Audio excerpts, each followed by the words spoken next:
네, 안녕하세요. 멘탈이 전부다의 철혁입니다. 오늘 시장은 어제와는 반대의 모습을 보였습니다. 어제는 장 초반에 최악의 분위기로 시작해 후반으로 갈수록 만회된 반면 오늘은 장 초반 좋았던 분위기가 후반으로 갈수록 험악해졌습니다. 오늘 분위기가 안 좋았던 이유는 5가지 정도로 압축할 수 있는데요. 우선 첫 번째로 유가의 상승을 들 수 있을 것 같습니다. 유가는 어제 있었던 하루 최대 200만 배럴의 감산 소식에 오늘도 1% 넘게 상승해서 WTI 원유 가격은 이제 정말 90달러에 육박하고 있습니다. 일각에서는 다시 100달러에 도달할 수 있다는 예측도 나오고 있는 만큼 겨울에 러시아의 에너지 작전까지 생각할 경우 향후 최대의 변수로 작용할 가능성이 있습니다. 두 번째로는 높아진 채권 수익률입니다. 10년물 채권 수익률은 명목금리의 역할을 하기 때문에 무위험 이자율인 명목금리가 오른다는 것은 곧 자산들의 미래 가격을 현재 가격으로 환산하는 할인율의 상승을 의미합니다. 따라서 오르면 오를수록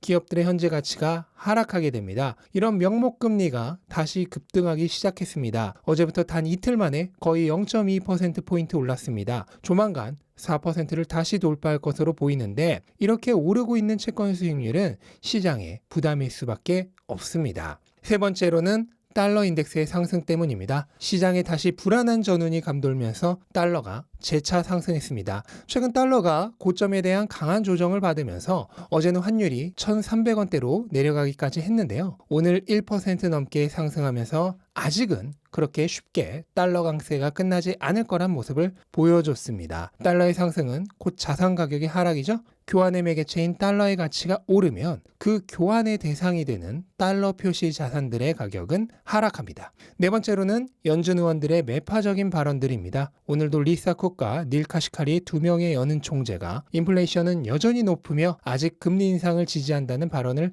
했습니다. 바로 어제도 라파엘 보스틱 총재 그리고 메리 데일리 총재가 매파적인 발언을 했는데 최근 발언하는 거의 모든 연준 의원들의 어조는 한결같습니다. 아직 인플레이션이 잡히지 않았고 금리 인상을 더 해야 한다는 방향성을 일관되게 유지하고 있습니다. 마지막으로 이러한 모든 우려가 종합되어 11월 금리 인상 예상치가 상승하고 있습니다. 일주일 전만 하더라도 거의 50%에 가까웠던 자이언트 스텝 가능성은 점점 높아지고 있습니다. 그리고 어제보다도 더 상승해서 오늘은 거의 70%에 육박하고 있습니다. 이처럼 금리 인상에 대한 예상치가 높아지다 보니 자산시장에는 하방 압력으로 작용할 수밖에 없는 상황입니다. 하지만 그럼에도 불구하고 이제 인플레이션도 슬슬 막바지라는 징조들이 하나 둘 나오고 있습니다. 이번 주도 월요일에 제조업 지수가 팬데믹 발생 이후 2년 만에 최저치를 찍었죠. 그리고 미국 기업들의 구인 건수가 최근 2년 내 최저 수준으로 내려가면서 고용시장의 열기도 식고 있는 징조가 나왔습니다. 오늘도 주간 실업수당 청구 건수가 급증했다는 소식이 나오면서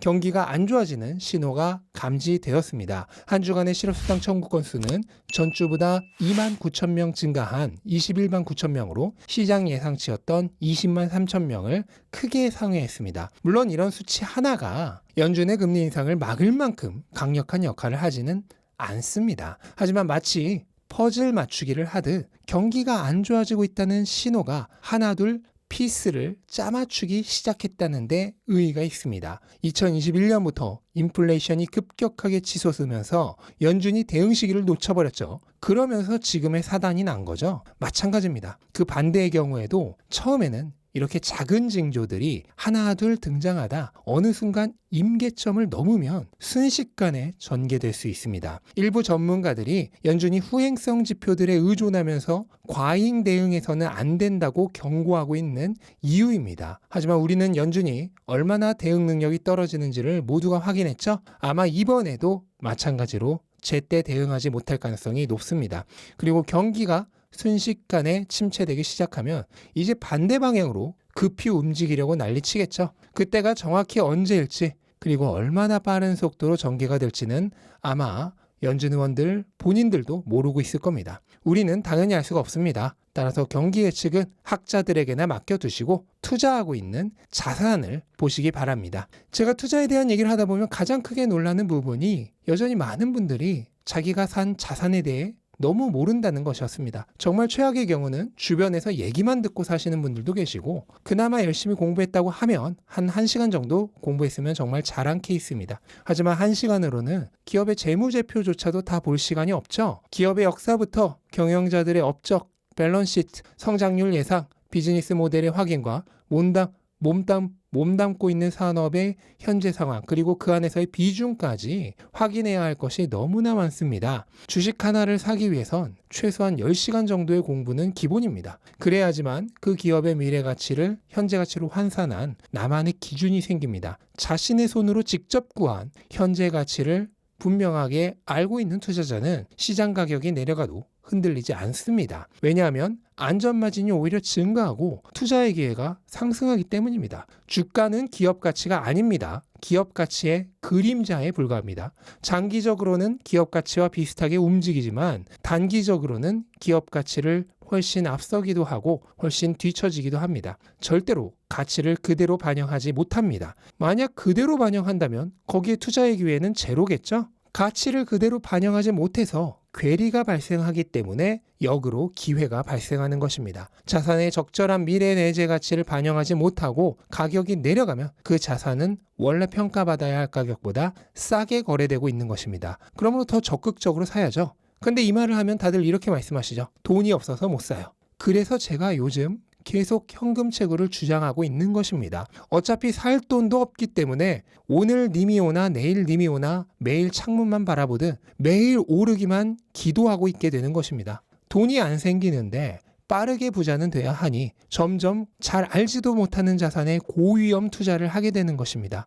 이것은 소득과 투자라는 두 다리에 밸런스가 맞지 않은 상태를 나타냅니다. 먼 길을 가려면 반드시 양쪽 발의 균형이 맞아야 하듯 빠르게 그리고 동시에 안전하게 그리고 최종적으로 지속 가능하게 부자가 되려면 반드시 소득과 투자의 균형이 맞아야 합니다. 따라서 투자만큼이나 소득의 증가에도 힘써야 합니다. 넷플릭스 보고 있을 시간이 없어요. 그 시간에 책을 읽으셔야 합니다. 어떤 분들은 제가 현금 채굴 영상 올리는 걸 보고 요즘 주식이 안 좋으니 새로운 영상으로 돈 벌려는 거 아니냐는 정말 1차적인 댓글을 다시는 분들이 계시는데 그 정도 수준에서 사고가 멈춰 있으면 인생은 정말 답이 없습니다. 생각 레벨이 높으신 분들은 이미 실행을 하고 계세요. 저희 현금 채굴 단톡방에도 추가로 인원을 열 때마다 1분도 안 돼서 100명이 꽉 찹니다. 하루에도 수백 분이 오늘 하루 시간 들여서 만든 콘텐츠를 공유하고 있습니다. 그 정도로 열의를 가지고 하시려는 분들이 넘쳐납니다.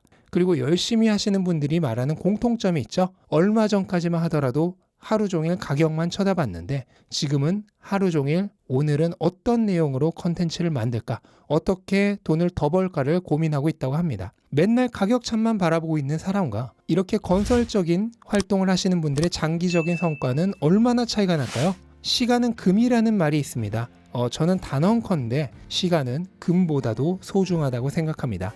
이틀 전 단톡방에서 저와 대화를 나눈 분들은 아시겠지만 제가 첫 책에 초고를 마쳤다고 게시물을 올린 바로 그날 저는 이미 다음 책의 원고를 쓰고 있었습니다.